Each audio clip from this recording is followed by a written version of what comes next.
Welcome to Inner Voice of Knowing podcast. I'm Kay Doran, a shamanic leadership coach and healer, guiding you through life with a foot in both worlds. When you understand the terrain of the inner landscapes, the mental, emotional, spiritual, and energetic, you will become the leader within your physical life, both personally and professionally. After all, the power of change is in your hands. Let's get this journey started.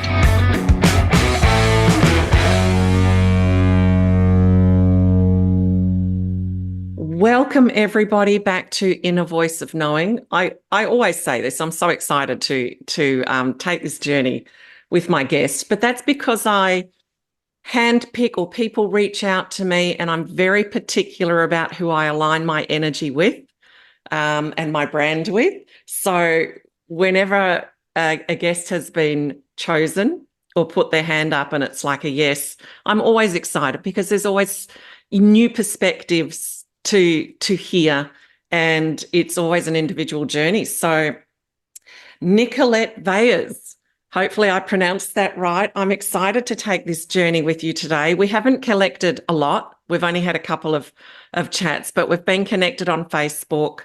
You're a speaker, an author. We're actually in the same book, the one that just recently launched, Queen Bees, and a change maker. You love working with the feminine embodiment and an emotional alchemist. So welcome, Nicolette, to Inner Voice of Knowing. Thank you so much, Kay. I'm so excited to be here. As you said, it's always an honor when energies connect and when it's a match and it's an alignment. And yeah, I'm very, very delighted and very honored to be here. So thank you. Oh, beautiful. I'm getting energy washing over me as you're speaking, and your smile is just gorgeous. So I'm sure people will feel that coming through. So you're originally from Holland. Yes, correct. Now living on the east coast of Australia. Yeah. But you had a background sort of probably more in the corporate world, I'd say, quite high up. And burnout happened. Talk us through where you started and what was that, that point of real change for you. Yeah, it's what a lot of us start, it's getting the education and get your degree and keep on studying. And then I started in the hospitality and went really quickly into the luxury hotel business. And I was probably working my way up. I was really working my way up to become like general manager of a property.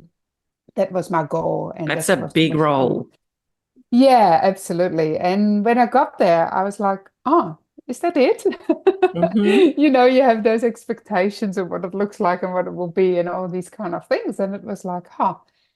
And I actually went all the way on to become CEO, and I run multiple properties and I had general managers under me, and I was working from the head office and managing the 3 properties.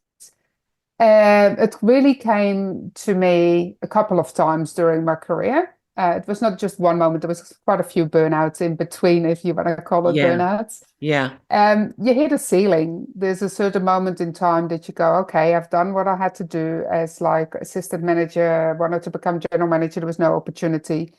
So it was kind of like I'm just working, and, you work for somebody else. You're putting all your time, energy, and money and everything in it, but the return is not always what you're looking for. Yeah, you're constantly striving, aren't you? Absolutely. Constantly striving. Yeah. Did you have a spiritual interest back then, or was that something that started after? I did, but probably not as aware of it. I always listened to my intuition, my inner knowing, that voice, but I didn't really react on it as vividly as I do now, of course. But yeah, for me, it was like we were living in New Zealand and winning all these amazing awards with the lodge I was working at. And what I really wanted was more like a spa-orientated, wellness-orientated lodge there as well. And then I got headhunted over to Australia and started working there and opened beautiful, amazing lodges around Australia as well, one on Hamilton Island called Qualia and really upmarket as well. But it was the constant striving and still being in control by us, other people. And I was like, this is enough. And I went and stayed at this amazing retreat resort for a week. And I'm like, no, this is what I want.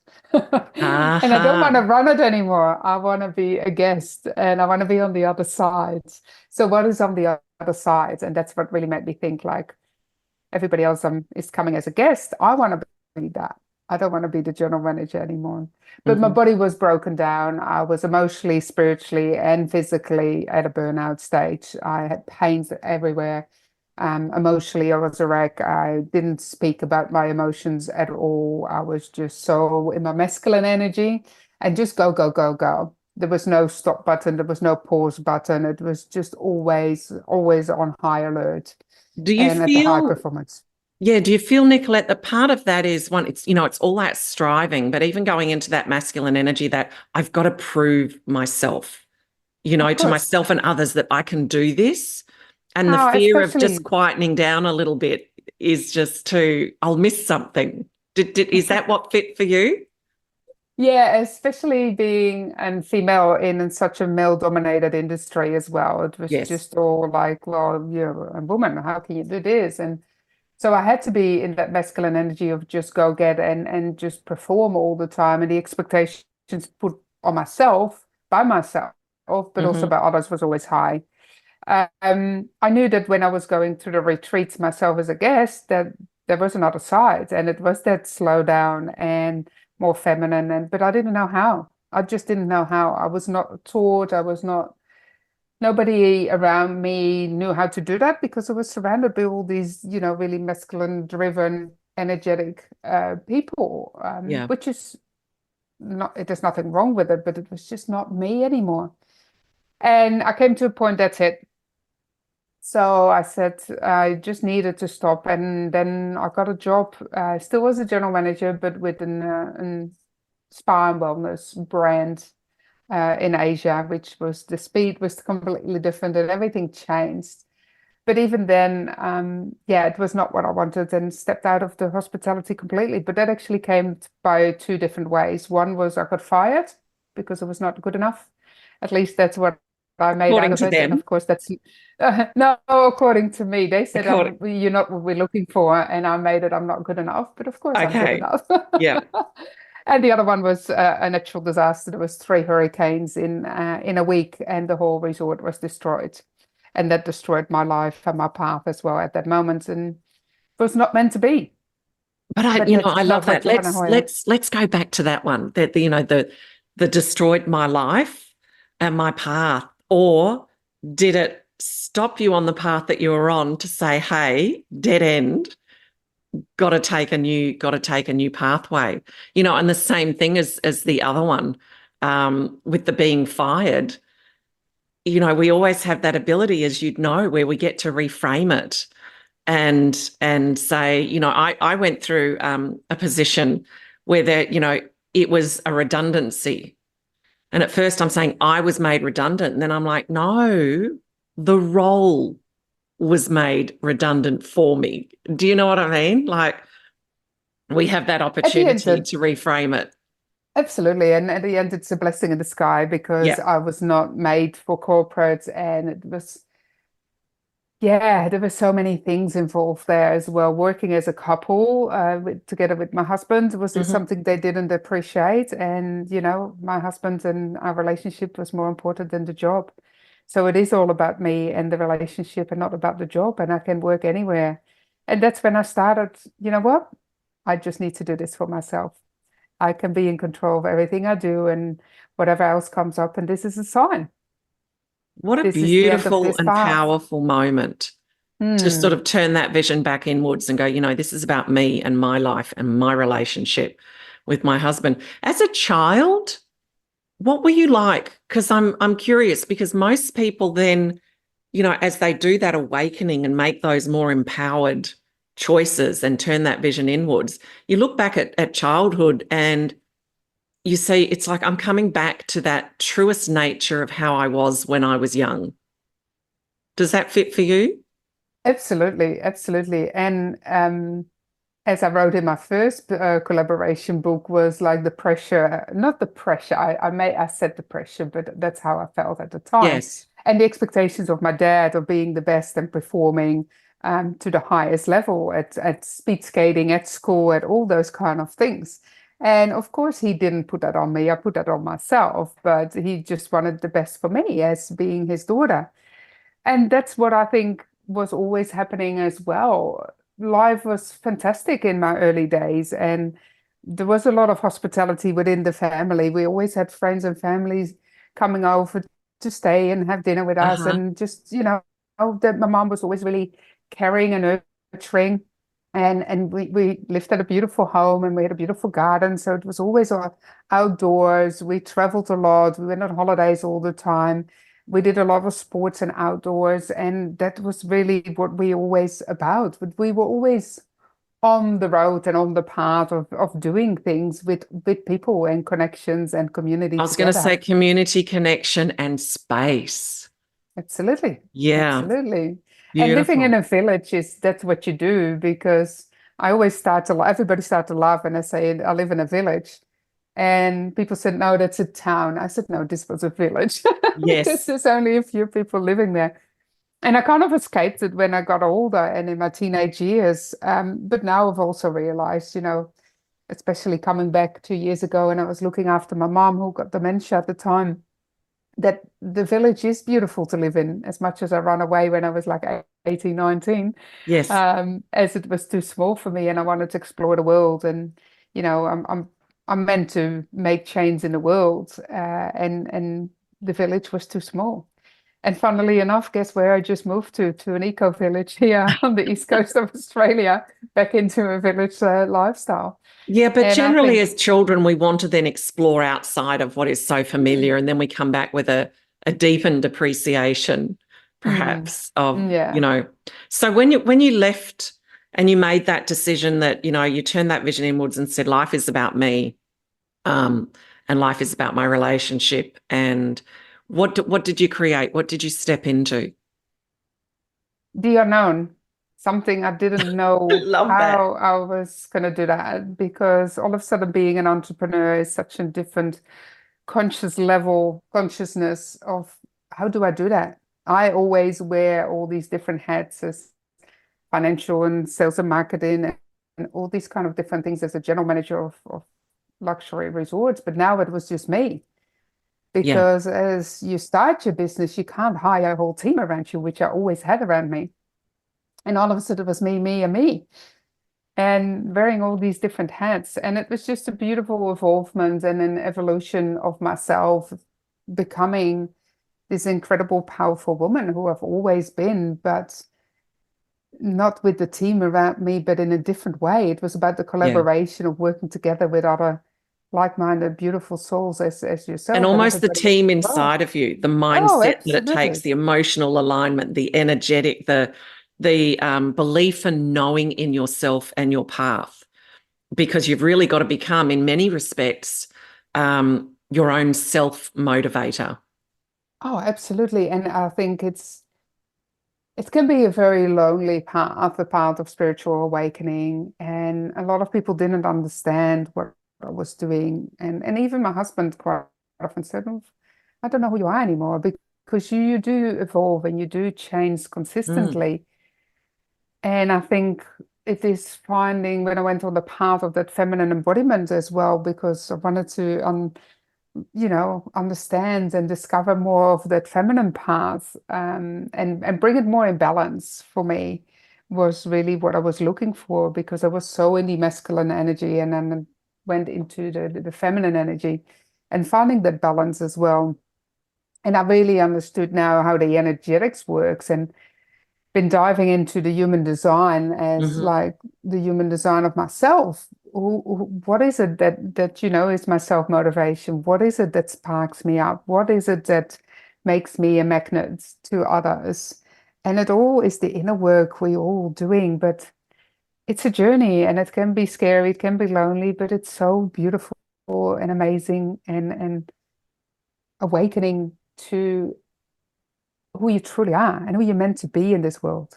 What I love about what you've just shared then, and I could feel the tone and, as you sat sort of into that journey, the one thing I really want to say to you and to any other people, women in particular, listening to this is a lot of women won't do that when they're in a relationship because they're afraid they'll lose the relationship. I very relate with that because that's what I had as well. Of course, Yeah. you So it takes courage. I'm always saying Mm. about the courage it takes to do the real work, to do the inner journey, not just learn concepts and knowledge, but to take the wisdom journey. And as you say, it's, everything's changing and it can feel very alone at times. So, just to say kudos to you for honoring that calling and to your husband as well, because you changed the dynamics and then he's watching someone that he's known one way becoming another way. And in that, I'd hazard a guess, he's had to grow.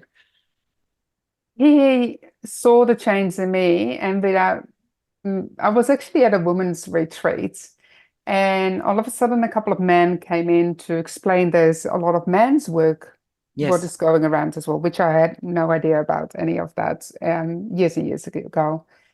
And I said to one of the men, and I said to him, I said, how do I convince my husband? He said, it's not about convincing, just plant the Yes. seed, do your work, it will come. After that weekend, um, we went away for a day. It was a public holiday on the Monday, and he said to me, where can I go?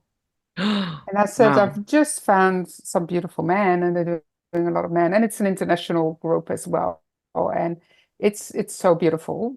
And he signed up straight away, and we signed up for an ultimate relationship weekend as well. He said, have you not signed up yet? And I'm like, I wanted to discuss it. He said, no, we go doing this. And I'm like, just the change in my energy and everything I did made him realize I better keep up because he's going 100 miles an hour, but in a really gentle, flowing way. Yeah, And if I want to keep up, I need to do my own work because we're individual human souls. We can't do it for each other. exactly. And You can't he's drag them his own, along or no, force them no. or, yeah. And It's that sometimes it's being willing. frustrating, but yeah, it's Yeah. like, It's come that on. willing to let go. When I say to women all the time, because I've been, doing this for 34 years with working with other people and through my own experiences and working with others and friends and people around me, women by their very nature will grow at a very rapid rate. And you can't, as we've just said, that you can't turn around and, metaphorically grab them by the tie or the collar and drag them along or force them or tell them there's something wrong and they've got to change. The man that sits in his heart, because as the woman is growing, she's coming more into her heart. So it's not an aggressive growth, it's a coming home growth. So it's softer. They will then suddenly go, hold on, wait for me, let me catch up, which is what you're just saying, your husband went through. And I love the synchronicity. I love the timing that you'd already just been on a retreat. The man had come in, you saw that opportunity there. It And all it was happens really in its own interesting. time. Absolutely. And at that retreat, it was as well that one of the elderly men, and he's a dear, dear friend and mentor of mine, he said to me, the men are usually, he said, I don't want to generalize it, but 8 years emotionally behind the women. Yeah. And when my husband started to do the work, he kind of came and surpassed me. And I was like, what's happening? So he caught up so quickly. And he said after that weekend, he probably caught up for like 4 or 5 years. He said, I only got another 3 to go.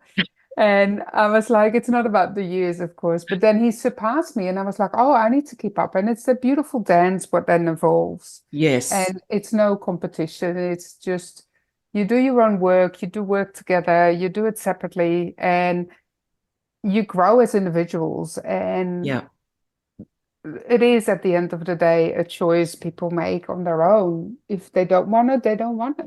But He was you clearly trust in each ready. other. Well, we are soulmates, so if you want to continue that relationship in this lifetime, there's kind of a non-negotiable as such and it's not conditioned, but and it's non-negotiable to do your own work, Yeah. because that's what human evolution is. That is, we evolve.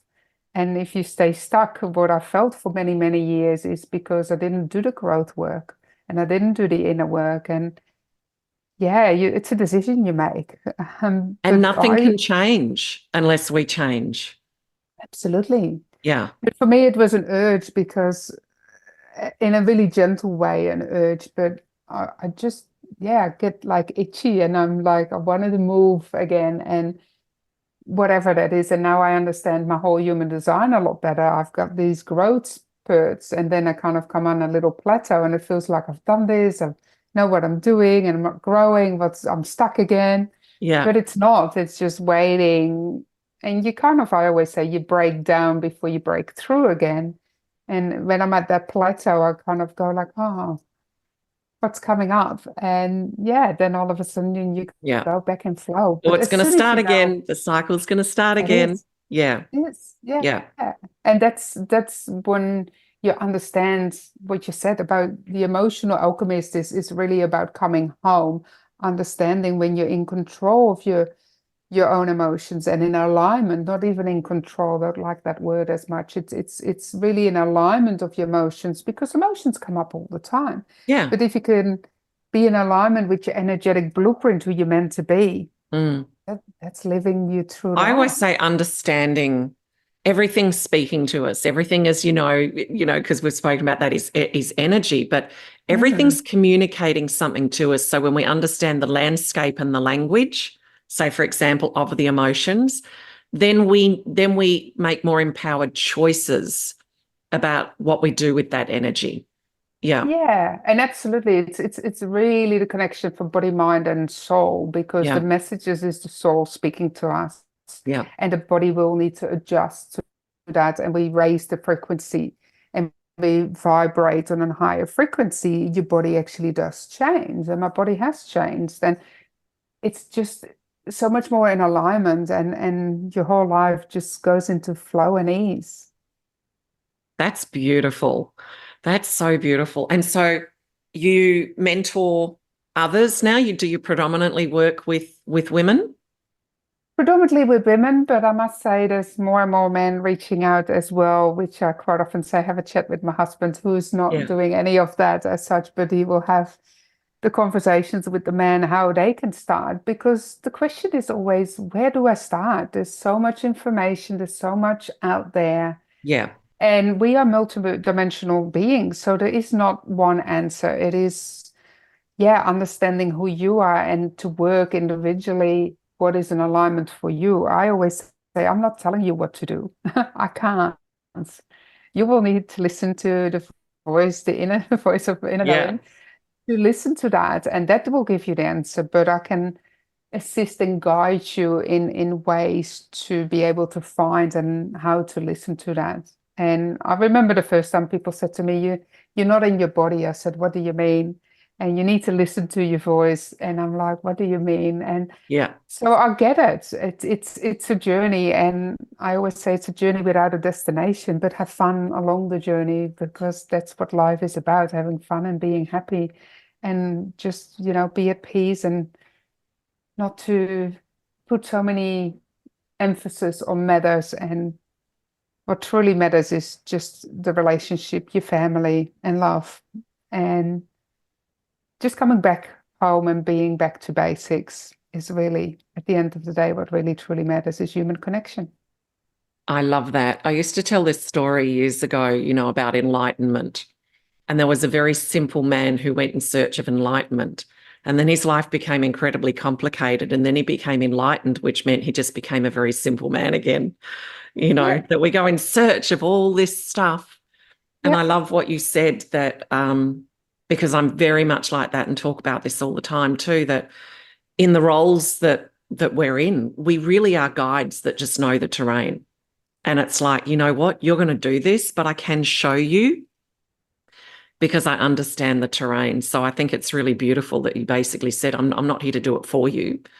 And that it is guiding each individual back into their own knowing, because no one knows better than their own soul what they're here to do and how to express that. And yeah, so that's really beautiful, the work that you're doing. Really beautiful, because there is a lot of noise and nonsense out there as well. Yeah, absolutely. And when I was at the height of my career, as they say, in the peak of my career, I had the position, I had the money, I had the power, you name it all. I had the big house and everything. And still my husband came home from work and he said, me sitting on the couch, and he said, "What do you really want?" And all I said was, "All I want is just to be happy." And he said, "How does that look like?" And at the time I said, "I don't know." Because I had everything. I was, I thought I needed and seeking for all these things to have. Yeah. And now we've just sold just all our belongings. We got 2 carloads full of stuff. Yeah. We're still decluttering further and further, and we'll be on the roads very soon again. And, putting my work out globally across the globe and around the Beautiful. world. Because I believe for me, it's not living in one place. And for some people it is, and that's beautiful as well. Yeah. But for me, it's really the human connection. And as beautiful as all the technology is and all that, at the end of the day, we just want to have a hug and meet people face to Yes. face. Yeah. And it is about simple, healthy living for me, Mm-hmm. because that's all you need is a healthy body, because that's the vessel that carries you around in this lifetime. So in letting go of the constant striving, Nicolette, and moving into a space of allowing, are you happy? Have you found that happiness that you said to your husband when you're on the couch that you wanted, that you needed? I've always been happy. I just didn't see it always. Uh-huh. And by become more conscious and awake, you actually see and appreciate, and the gratitude of all you have is inside you. Yes. And we always think we need to change and we need to be better and more, but less is more. And And when I have, and when I you have, and are when I beautiful. have. Yeah, Yeah. yeah. But look Yeah. inside and look how beautiful everybody is. And I always say unconditional love is if you can love like a serial killer. Because even that person is still a beautiful person. It's just conditioned with some not so beautiful things. But Mm. there's always a reason. But at the end of the day, it's all that love that matters. And we're all Yeah. beautiful human souls, human beings, and spiritual beings living this human life. Yes, And as long as you behaviors can may see not be that. expressing the highest of their No. potential, but No. we are all soul and from the same source and absolutely connected. Yeah, Yeah. absolutely. And if you can see that and really embody it, not just see it and not just feel it, but actually embody that. And that's a process. Hmm. And that's a challenge and it takes courage. And it's a learning curve and it's a journey.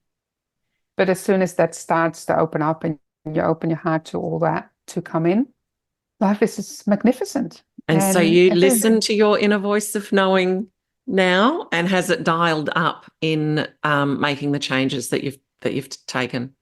Yeah, and I've always listened to it. I've not always acted on it when I was Yes. younger. And I've done so many beautiful things, not knowing why I did that, but I just listened to my inner know, voice of inner knowing for sure. And now it's the action you take on it and the embodiment of it. That's all that really matters. That's beautiful. If you had one thing you'd like the listeners to hear and to understand, Nicolette, what would that be? Go out in nature, turn off all the noise as social media, phones, ground yourself back. Take time out to reconnect with nature, because that's where you will hear the birds sing and everything else again. And being quiet is when you start listening to that inner voice of knowing. Yeah. Yeah. Here, I agree. It expands our energy. And as you said, it grounds and earths us. There's so much in the modern day world now that is contracting our energy rather than expanding our energy. And, you know, I live opposite a pathway that takes me around a beautiful lake, so much wildlife there. And I can't do what so many others are doing and put ear pods into my ears because I miss what's being spoken to me and through me and in me and around me in the natural world. So, yeah, I'd say do that. Get out there and give it a go, and don't block the noise of that natural world out, and just feel the difference that creates. And take your shoes off, because the connection to Mother Earth, without plastic and shoes in between, is will ground you 10 minutes with bare feet in the sand or in the earth or in the water. Anything nature will ground you already. And even though if you live in a city, there's always a little piece of green grass to find, just a little park, a little piece of green. You can always find that. I call that self-care. You know, the big thing is these days, you know, self-nurturing, self-care, self-love, and self-worth. And it takes all of those. It's in these simple things that are really nurturing the spirit, the mind, the emotions, the body, and the energy, by getting back out and doing exactly what you're talking about, is a great act of self-worth, self-love, and self-care. I agree, totally. And it's going back to what was so common knowledge 100 years ago. My grandparents, that's all they did. They worked on the land and they didn't have televisions. My dad was the first who owned a television in the village. Wow. Wow. And started a shop with selling televisions. And everybody came and watched that because that was the first. But everybody was outside consistently. And wherever you are in the world, if you look back to like maybe even like 50 or 100 years ago, that's what we did. Yeah. We didn't have toys, we didn't have computers, we didn't have phones, we were just playing outside with friends. And I think that is what it is. It's that human connection, and that's what the world needs at the moment more than ever before. Absolutely. So where can people get in touch with you? I will have your website or details at the bottom of the podcast. But yeah, how else can people get hold of you? Yeah, I'm just revising my whole website because I'm doing some work on that as I'm diving into some other things. Gonna do the retreats around the world. That's the next one. So that's what's coming up. So the website, NicoletteWyers.com, as well as Facebook. They can get me, and on LinkedIn, all the social media platforms as always. Beautiful. And just reach out, and yeah. Is there any last thing you'd like to finish on? Just take a moment each day, even if it's just 5 minutes, to sit with a cup of tea, to go out in nature, to just breathe, and just take time out for yourself, to ground back and to give that to yourself. What is 5 minutes a day? And just extend that every single day by another minute. And that is the most important thing. Nobody else is going to look after you. You need to take responsibility for yourself, for your own happiness and your self-love. And that's all you can do. Thank you so much, Nicolette. Simple and profound. Just how I love it. Thank you so much for coming on, giving us your time and your voice, your journey and your wisdom as well. It's greatly appreciated. Thank you so much. It was a great pleasure to be on here. Join me on my next episode. And if you love this podcast, please subscribe by clicking on the plus button if you're on Apple, or like and follow on Spotify, rate and review. And please share Inner Voice of Knowing with your friends.